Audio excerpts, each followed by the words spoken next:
Hey everybody, so I'm doing a review on this Honest Kitchen grain-free turkey recipe called Embark. This is human grade food. Everything in here is okay for a human to eat. This is what it looks like. It's got powdery substance. I put those cups in there because that's how I'm measuring my boy's food. It's all good ingredients in it. And my dog choose which food he wants to eat today. Hi, can you come here? Can you come here? Do you like this?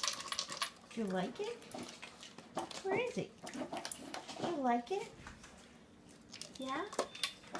This is what it looks like when it's done. It's kind of a roll. You can put a little more water, a little less water in there.